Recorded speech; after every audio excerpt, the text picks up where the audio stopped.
Cashflow Diary Podcast, episode 84. Congratulations, you showed up. Give yourself a high five in celebration of your success. Welcome to the Cashflow Diary, where new and experienced investors come to take confident action towards their goals. Your host is a family man, a real estate entrepreneur, investor, coach, and instructor.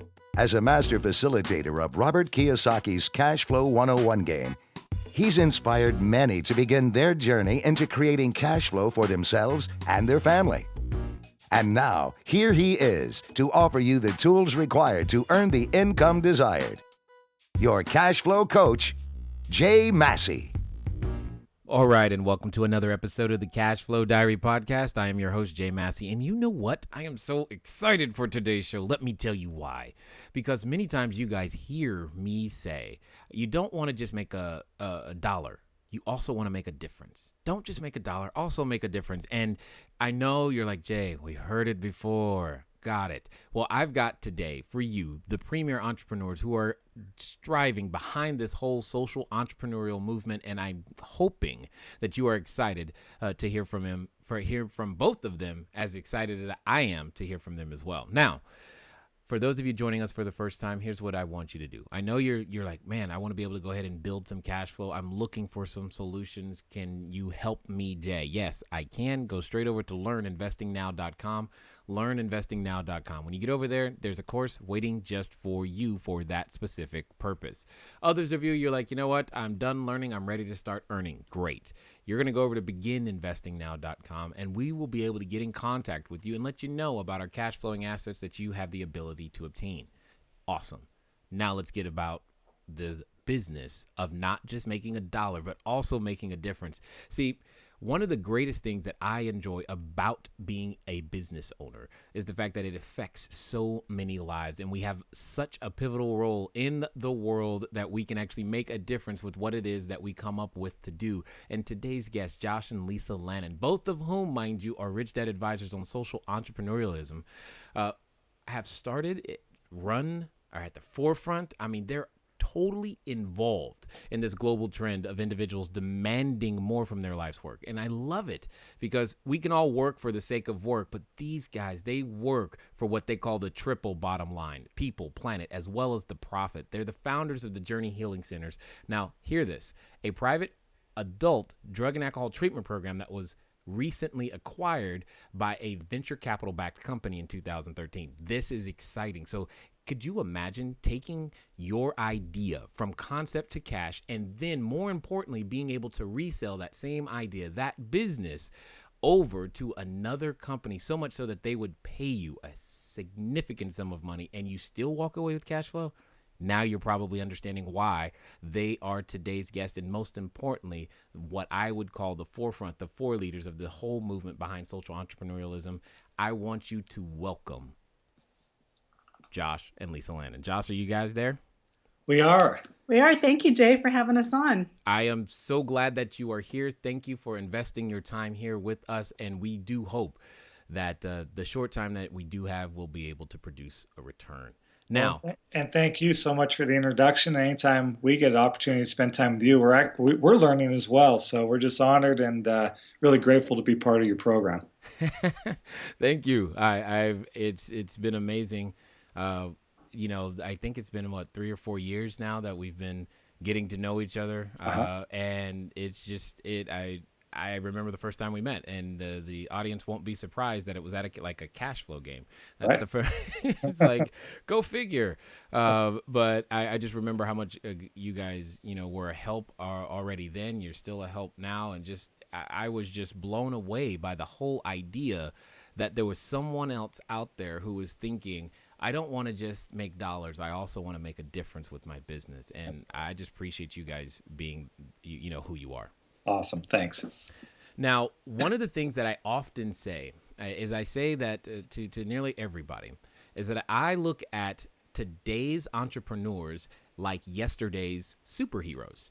So yesterday's superheroes, you've got, Ghost Rider, you got you could say Adam Ant to a degree, but you also got Superman and Batman and the X-Men, and you got all of these superheroes. But what they all have in common is an origin story. They all started somewhere. Before they were super, they were just people. And what I loved to know, and I think what everybody else want to know, is that before you guys were Rich Dad Advisors on social entrepreneurialism and before Journey Healing Centers, before all of that, who were Josh and Lisa? Man, what a great question. You definitely would not have had us on the podcast. Okay, got it. So there was a transformation somewhere along the way. I can't wait to find out about what that is. Well, there is. I mean, it's part of growing up, it's part of maturing, but it's also part of the process. Just to learn the entrepreneurial skills, even when we first started, we didn't know anything. So we made tons of mistakes and we just kept learning, kept growing. And that really is the basis of our journey, is just learning from mistakes, growing, changing, and having that social calling, that why, as the foundation to keep us in motion. Yeah, I agree. And yeah, everyone has an origin. Everyone has a story of where they started.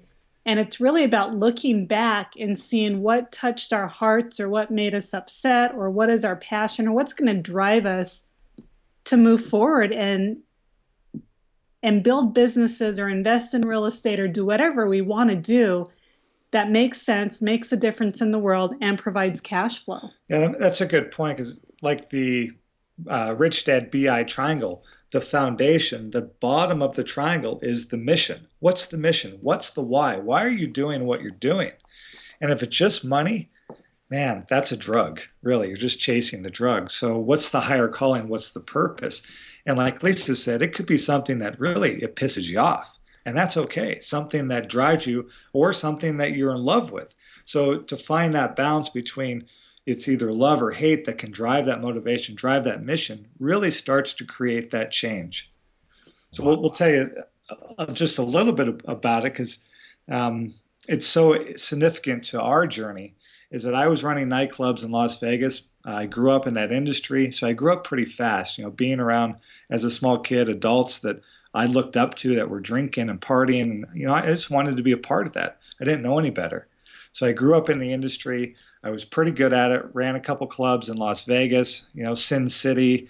We were the #1 country nightclub in Las Vegas at the time. And that's when I met Lisa. She came in, she used to do the line dancing. I fell in love with her. But it took me a little while to build up the courage to go talk to her.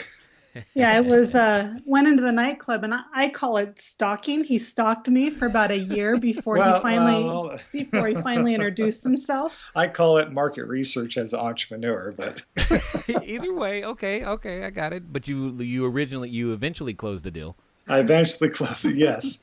Because one of the #1 skills every entrepreneur must have is sales skills. So thank goodness, because I'm not that good a looking guy. So I turned up my sales skills, and thankfully she said yes. We went on a date, and geez, we've now been together for 19 years and married for 14.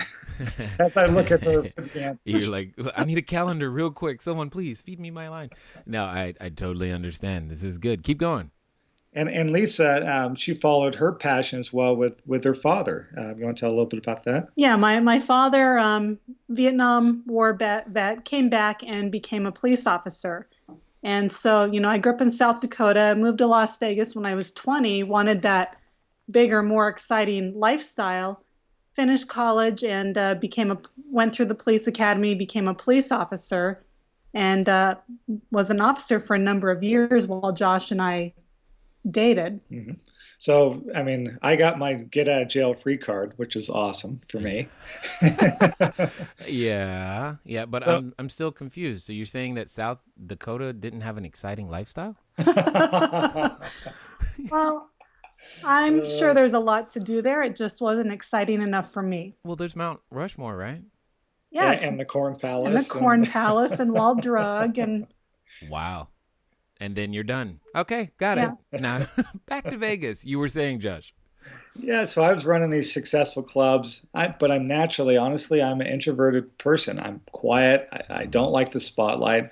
So I would drink to self-medicate to kind of get into the mode of things. The problem was once I closed the club down, I didn't know how to stop. So I'd continue drinking, and that eventually led to a real problem where it was controlling my life. And our marriage was on the brinks of falling apart. Physically, I was just beat up. It just wasn't working. Yeah, I would go to work and I would deal with drug addicts and alcoholics and people that committed crimes all day long. And My then, customers. yeah, Josh's customers. And then I'd go home and deal with his addiction as well. And I never knew how to feel in our relationship. After a while in our marriage, I gave a part of me away. And how I felt was based on if he was sober, if he was drunk, if he was home, if he was not. And it just wasn't healthy. It wasn't a healthy lifestyle for us. So one day I came home and I gave him the ultimatum to either go to rehab or I was going to divorce him. And that was the lifeline I was really looking for, because from the outside world, everything looked fine. Middle class house, even though we were financially broke, we had the nice cars, had a decent house. So everyone thought that things were going great, but behind the closed doors, it was a disaster. Emotionally, physically, spiritually, it was falling apart. So when she threw me the lifeline, I wanted it to change. I just didn't know how. So when she did, it's like, okay, I'm in. My way's not working. Let's do it. So checked into rehab, did 28 days, did a lot of healing also with Lisa, a lot of therapy. And that started in essence, the exposure to what a social entrepreneur is. So I became friends with the owner of the program that I went through, and he planted a seed. He goes, when I was drinking and partying, all I wanted to do was open up restaurants. He goes, now that I'm sober, all I want to do is open up treatment centers. Maybe you'll be the same. I thought, no, I didn't connect with it at the time. But after I got out of the program, I went back to work in the nightclubs. And at that point, it was different. Spiritually, I could no longer be part of the problem. No longer could I really hook people up for one night stands and be proud of it, because that was our business model. Get them drunk, hook them up for a night. They'll tell all their friends and they'll come back. And it's like, I can't do it anymore. There's got to be something more. There's got to be a reason why I'm still alive. There's got to be a reason why Lisa and I have gone through all of this. What is it? And we started to follow the promptings. It's weird. It's almost like not religious, but on a spiritual levels, we just started to listen and go, what am I supposed to be doing here? Yeah, and the night he got out of rehab, we were introduced to Robert Kiyosaki's series, Choose to Be Rich. And there's a saying that says, when the student is ready, the teacher will appear. And when Josh talks about the promptings, I think it's the same with our coaches, our teachers, and our mentor. We were ready for something new, even though at that moment, Josh wasn't thinking about rehabs, but a new teacher came into our life, and that opened the door for a whole new world for us. Yeah, the teachings of Kiyosaki started to give us the financial foundation, if you will, to start building our dream. We didn't know it at the time. We just knew that we liked Kiyosaki, we liked what he was talking about, so we started studying more and more and more. And out of forming that BI triangle, then it became clear. It's like, well, hold on a second. We have a past, we have a history of addiction. I think I can do a pretty good job building a center. We know management, we have leadership skills. Why not? So, and the pieces started to come together, knowing nothing about the field, not having any degrees as a counselor, not having any money, just this vision and this mission and this passion. We said, we're going to take it on. And we took the leap of faith. Yeah, and we knew something had to change. We knew he couldn't stay in the nightclub business anymore. And by having that passion, that vision, addiction pissed us off. It did. Yeah. I mean, I was angry for a number of years going through it. And I knew we could make a difference in the world. I knew we could be the change for a number of families and lead them through that transformation as well. And that became our mission, to get the person you love back. Everything was based on that, because Lisa, all she wanted was her husband back. All I wanted was myself back. And when we started to talk to other families that were struggling with addiction, it was like, man, I just want my mom back. I just want my brother back. I want the person I love back. And that really became the foundation. It wasn't money. It was never money. It was, this is our social purpose. Wow.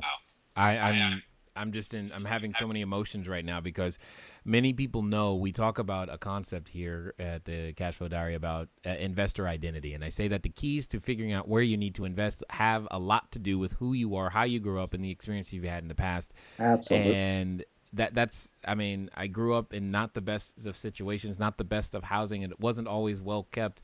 And that's part of what creates my desire to create clean, safe, affordable housing for people that Yes. need it when it matters most. And you're saying the exact same thing and that's what's amazing to me. So many times I think entrepreneurs, or we as entrepreneurs, we shortcut our vision, our purpose, because we're chasing that dollar that you called a drug. I was like, oh, that was golden right there.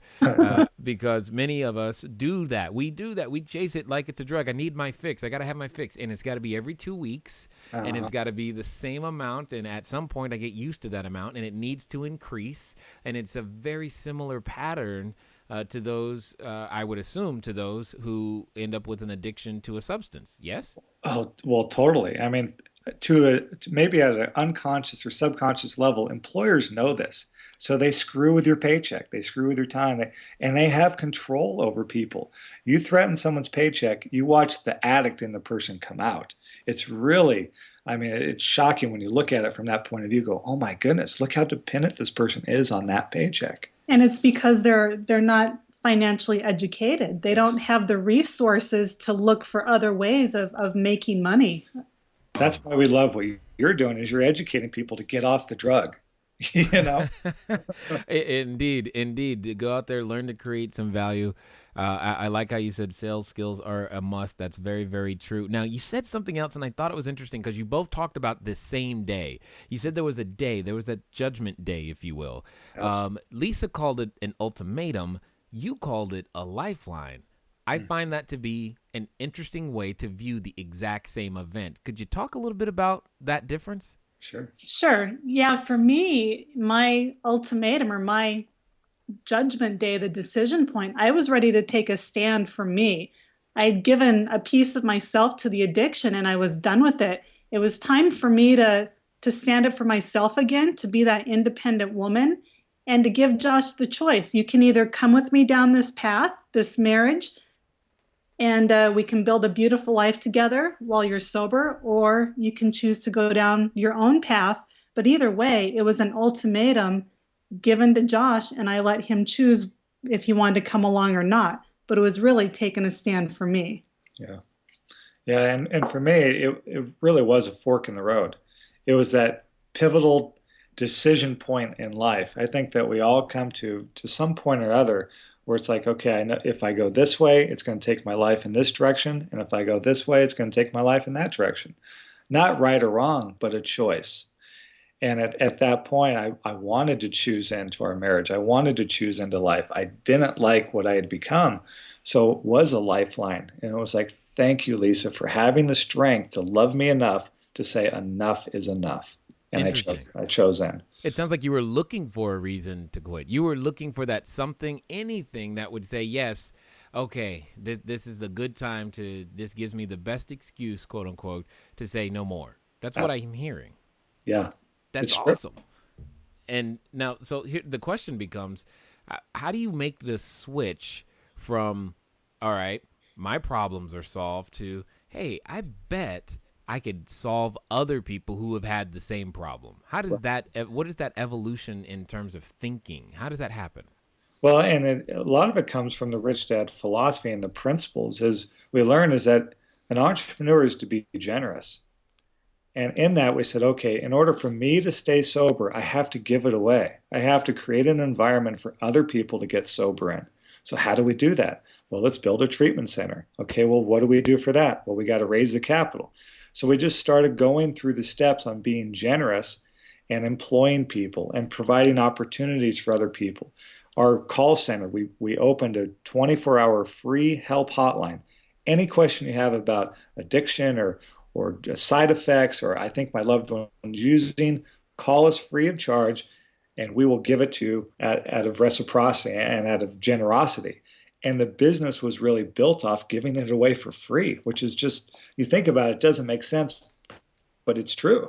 Yeah, and there was a lot of learning along the way to get to that point. But for us, it was being open, trusting the process, being willing to make mistakes, and follow the advice of our coaches and mentors. And at the time, a lot of our advice just came from the different books we read. What worked, what didn't work, how do you build a business, what's cash flow, what's the BI triangle. So just following all these different paths of self-education and knowing that this is where we want to go. This is our passion. We're going to build this for ourselves and to assist others at the same time. And that was difficult because the environment that we were in supported our old lifestyle. Right. And this is a key point, is that it's difficult to change environments. You want to change your life, you got to change your environment. So we thought, okay, at first, our house. Let's just start changing what's in our house, what's on our walls. Okay, let's slowly start separating ourselves from our drinking buddies and start creating new friends that have similar goals and aspirations of self-improvement and wanting to improve their lives. And the friendship one was the hardest to move away from. And so the more we could control our environment, the stronger then our momentum started to build. Interesting. Now, there's something in this that I don't know that you guys are aware, but I get this question all the time. It's specifically when it comes to Jay. How can I even, because they're asking it of themselves, but they're asking to me. They're like, Jay, I can't raise capital because I don't have any experience. I've never done these things.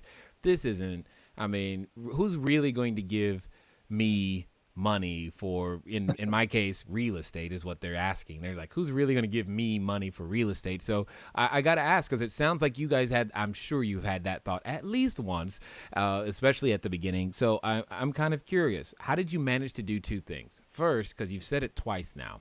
You said, A, you were willing to make mistakes. What I find is most people want to run from them. And then two, how on earth did you raise capital with no experience? Okay, I'm laughing because you are eagerly awaiting the answer to that question. You want to be able to raise capital using no experience. And I'm going to get you back to the interview. Yes, yes, yes, yes.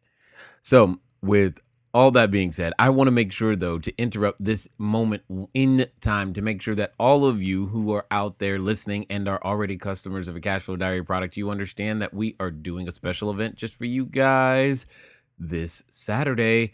This Saturday, be there. No, I'm kidding. But no, really, be there. We're going to talk about lead generation. I'm going to show you all the techniques that I know how to use to go out there and generate leads. And understand this. It's based upon the low cost to no cost strategies, because those were the ones that I grew up in business with. Those are the ones that I understand. Those are the ones that I still use to majority today, because that's what I know how to do. So if you're interested in that, make sure that you are properly notified and registered for the VIP day this particular Saturday. We are going to be there letting you know about lead generation. All the tools, tips, techniques that I've got will be there live. I'll be answering your questions. You're going to want to be there live. Yes, it's being recorded, but you will not have access to the recording under normal circumstances. However, I will say this one special thing I'm very excited about that I can't let you know until you're there. I've got something really special for you that you're all going to love, and you're going to be the first ones to know about it. So make sure that you guys are there. Wanted to make sure that you had that information. Now you're like, okay, could you please get me back to the part to where they tell me how to raise capital? No problem. Here you go. It wasn't easy, I'll tell you that. And it was a process. And we got laughed out of a number of banks. And at best, we were told, here's a credit card, go on your way. And it was like, it was crushing at first. And it's just like, okay, what did we learn? How do we improve? How do we change our pitch? What's in the business plan? And continue to evolve, because really the advice from the traditional financial institutions was, you really should go back to school and get a degree to become a counselor and then come talk to us. And I was like, I don't want to be a counselor. I was a bartender for many years. That kind of qualifies me. Close enough. Yes. But I want to hire. I want to be a business owner. I don't want to be a self-employed person. So their context was very different too. So do you want to expand upon that, how the journey was? Yeah, so we would go into bank after bank after bank. And, by the second no, we thought we're not going to get any money from the banks, because they would ask us the question, what are your degrees? Well, you need to go back to school. And they said, well, maybe a small business loan. So they'd hand us these large applications. And that's not what we wanted. We wanted control of our business. We didn't want the SBA to be making any decisions for us or how we ran it. And we got to the point we would just go into the bank for practice while we figured out how can we raise money some other way, because obviously the traditional banking way was not going to work for us. Yeah, so we finally found what we call like a private wealthy, like an angel investor. And the gentleman was in his 80s. We do lay this out in detail in our book of how we did it and some tips and that sort of thing in the book, The Social Capitalist. But to summarize it, we had this meeting. His name was Arvist, and he threw us out of the office the first time because he said the business plan was terrible. And he was right. It was terrible. But we went and we kept making corrections. It kept going back and kept going back. And finally he goes, you're not going to stop, are you? I said, no, sir, I'm not. What he didn't know is he was the only guy that would actually give us another meeting. But that wasn't important at the time. He didn't need to know that. No, don't tell him that. Of course not, sir. And to go back, the first time we got kicked out of his office, how terrible our business plan was, we didn't even know how much money we wanted. So that was one of our huge mistakes when we went to him. We didn't even know that. That's how green we were, how new we were to raising capital. So he finally just asked us, he goes, son, your plan still sucks, but you're not going to give up, are you? I said, no, sir, I'm not. He goes, well, tell me why. Why do you want to be in this business? So Lisa and I told him. We told him what we've been through and just laid it on the table for him. Said, this is why we want to build this business. And he goes, in business, people are going to tell you no. They're going to slam doors on you. They're going to kick you while you're down. But the ones that succeed are the ones that keep getting back up, knocking off the dust, and keep moving forward. He goes, you have that, and I was testing you. And because you kept coming back, I'll loan you the money. And he goes, now your plan, again, still sucks, and I expect you to clean that up. But I'm investing in you and Lisa. And it was like, and that was $1.5 million. Wow. It was like, it was like tears instantly. And it's like, oh, gotta hold that in, be professional. But we couldn't help it because it was like, this guy's going to give us a shot. And everything in his business sense is saying no, but what he invested in was people. And to tag off of that with the raising capital and your other question of making mistakes, it was our why that kept us going, our purpose, our passion. And that's really, in a social entrepreneurial business, it's that purpose, that why, that passion, that reason you're doing what you do because you love it so much that keeps you going through all the mistakes, through all the no's, through all the being kicked out of banks and offices. That's the driver, that why. Oh. And I want to say it again because it's an important part of raising capital is deals come and go. Money, we make money, we lose money, but it's people. Ultimately, it's the person's character that people invest in. I want to trust you. I want to know when I call you, you're going to pick up the phone, you're going to give me a straight answer, whether it's right or wrong. And that's, I think, what people are really looking for is to build a team of people that they can trust. And ultimately, so you got to look at your own creditworthiness, your own character, your lifestyle, and your values, and go, man, am I the type of person that I want to be in business with? Wow. I hope everyone is listening. How many times did they say things like FICO score, experience, degrees, even to that matter, sales skills? I mean, right now, all of us have such an advantage. We can at least, worst case scenario, if you just watch Shark Tank every week, you know that you got to know how much money you need, which is great.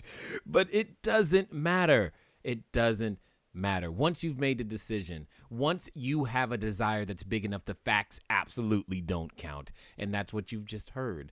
They had a desire that was big enough. It wasn't just about money. It was about so many more things. It was about all those nights when either Lisa was crying or Josh was crying, and they're like, no, there are other families that we can go and help. And that's exactly, you're probably hearing more excitement in my voice right now than ever, because these guys, I remember when I met you guys, I was just like, wow, they're like me. Yay. Yeah. They care about their customer way more than it is about the income or the money. That's not why they're doing it. Now, don't get me wrong. We love to count the dollars when it's time to do those things. However, that's not the reason that we are out there slaving away, figuring out how to do what it is that we do and provide the services that we provide. And these are the things that I get excited about in so many ways. Now, we got to switch a little bit. Out after the passion, after you get past that, how do you get to the business that some venture capitalist firm actually wants to purchase in some way or shape or form? I mean, you've got to build a team. You've got so much to learn in accounting. You got to refine your product and your service. You got to share with us, what is your magic secret? Well, it's not magic. It's the BI triangle. We've really used that as the foundation and as the building blocks to build our business. So we started with one location, and we branched to 2 locations, then 3 locations. Then we said, okay, for us to truly be moving from a S to a B, because we're still overseeing all of it, let's go into multiple states. And when we expanded in multiple states, it put more pressure on that BI triangle. Is our systems in place? How's our communication, internal and external communications? How is that functioning? And it was test, break, repair, test, repair, test. It was always just an adjustment and correction. So in 11 and a half, almost 12 years, we ended up with 6 locations in multiple states with about 100 staff.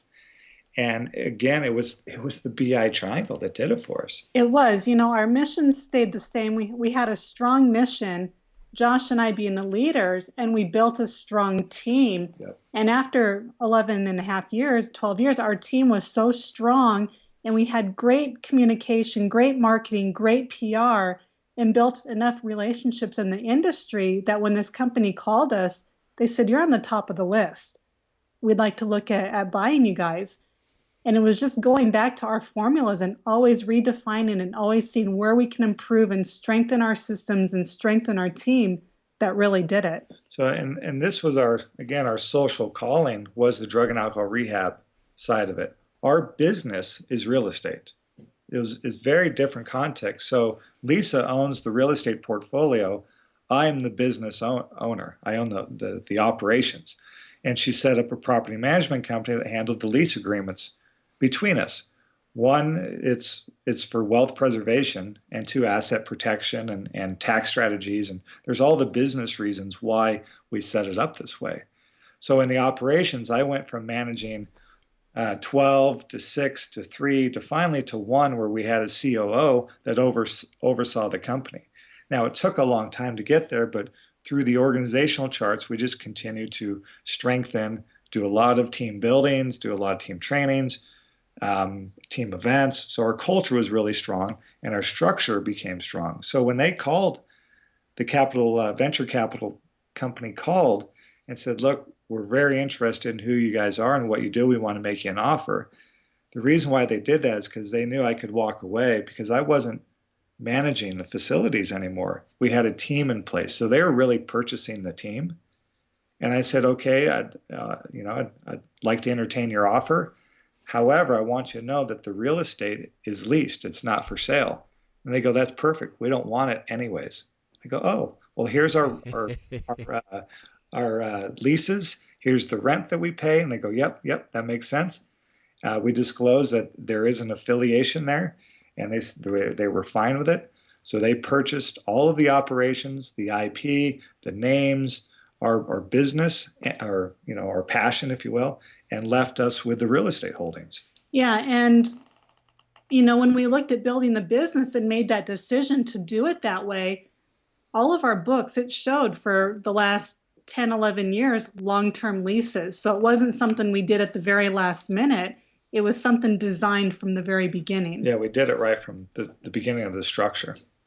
Wow, that's awesome. Now, some of you are right now wondering, how can I do that? Well, here's a simple idea, simple transition, same idea. Because this is one of the reasons I personally like the idea of gas stations and convenience stores, because they're often separated. Same thing with providing real estate to those that are franchises. This is the exact same strategy, except they did all the pieces of it. They built the business, they quote unquote made the additional locations, and they kept everything separate. And as you can tell, it was definitely a lot of work. Now, one of the things that I find unique, and I think this is just unique among entrepreneurs, or at least those that are the most successful, is that you didn't really, you started at the end of the day.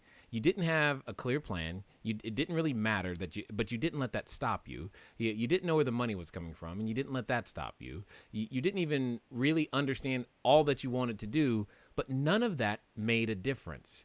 What mattered is that you got started in going down the path. I'm kind of curious, where on earth did that I can move forward without seeing the whole staircase. I can take the first step without understanding every path. Where did that come from? What's funny is maybe that's the blessing of not being smart. Yeah, Because I the do that. smarter people are, the more complex it becomes. And this may sound simplistic, but there's a lot of truth to it. There's a popular movie called Forrest Gump. And we simply followed those principles of, when we read something in the book, we go, okay, let's go see if we can apply that principle. Does it make sense? Yep. Okay. And we went out and did it. And when our mentors, shared with us some advice that resonated with us, even though that we were scared and we had our doubts, we still went, okay. And we went out and did it again. It really was that, not that simple, but we just kept saying yes and faced our fears and kept moving forward. Yeah, I try to tell people that the one thing I know for myself that is a very, very true thing. I was like, maybe I was too stupid to know any better, so I just did what I was told. Exactly. That I didn't know what else to do, so I'm gonna do what he said, because hey, I got no better idea. So sounds great. And lo and behold, oh, that worked. Cool. Maybe we should do that again.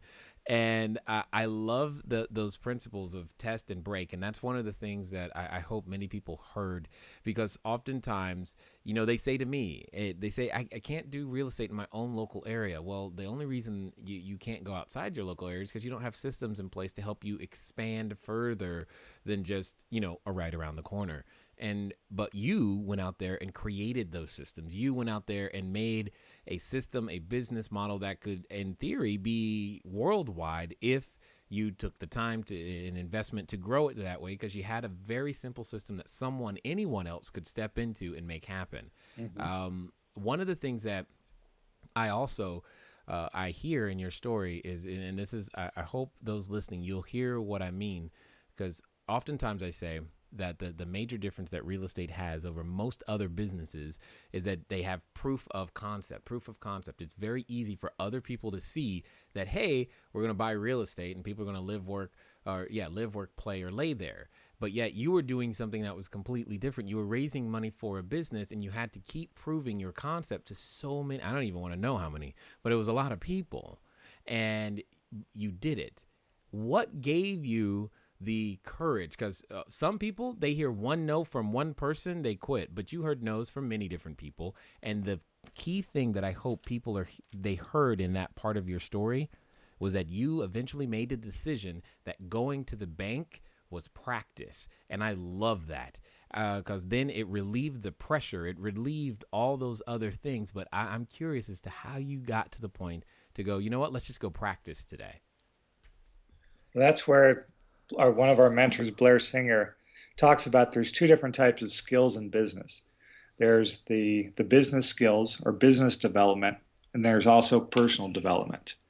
So in this journey, our personal development process, I guess originally started as once I went into rehab. And at that point, I could tell what's getting in the way of my dreams is me.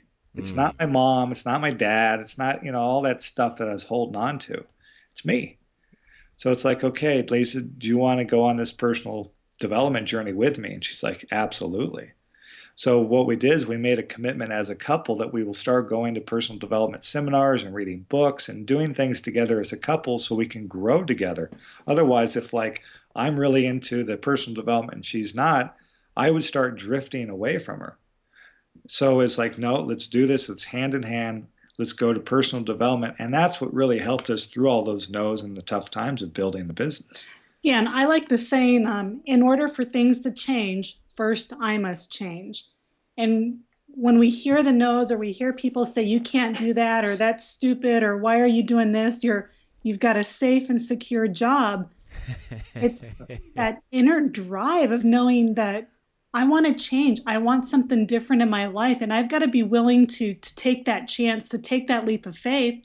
And it does start with personal development because there's been so many times we were told, no, you can't do that or that's stupid, that we should have just went back to work and kept our jobs. But it's that inner drive, that inner willingness to want something different in our lives that kept pushing us through all of the no's. That's a good point because Lisa, especially in the police department, that's security there. I mean, it's safe security. You got a pension coming.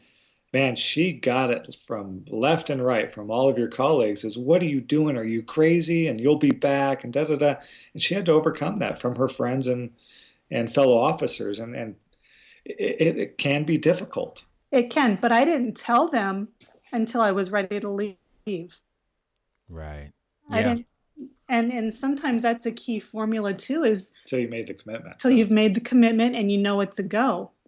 Yeah. Yeah. That is, it's amazing how sometimes the those that we are surrounded by are while they may be well meaning, they just, maybe in their own fear, or maybe because I haven't figured that one out yet. Because there are times where I think they're just afraid, or they're just trying to protect me. I'm not really sure what motivates us to do that for our friends when when our friend is the one trying to move forward. Do you guys have any insight? I'm kind of curious what you think. I think you hit it right on the head. A lot of it is that it's their fears, their own stuff, and they don't want you to either go away from them or move away, or they're afraid to take that leap of faith themselves.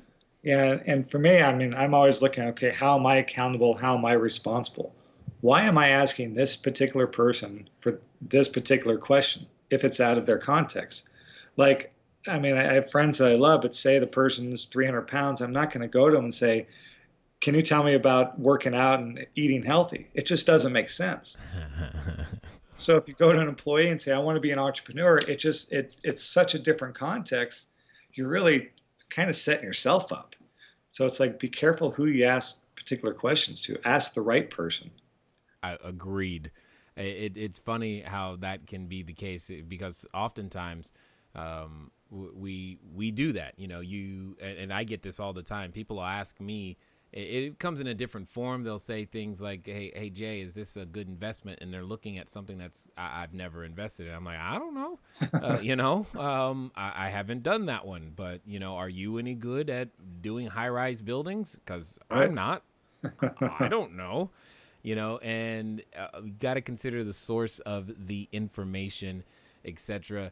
You guys have it's just been mind blowing, and it just reconnected me to a lot of the reasons why we do what we do, and I definitely appreciate the time. I'm kind of curious for those who want to find out more of everything that you guys are doing now and what you might be doing in the future. What's the best way for us to find more of Josh and Lisa? Well, we have a couple different ways. One is our Facebook page. So we both have our own page. Josh Lannon, Lisa Lannon. Yeah. I think there's a 1 after our names, Josh Lannon 1, Lisa Lannon 1.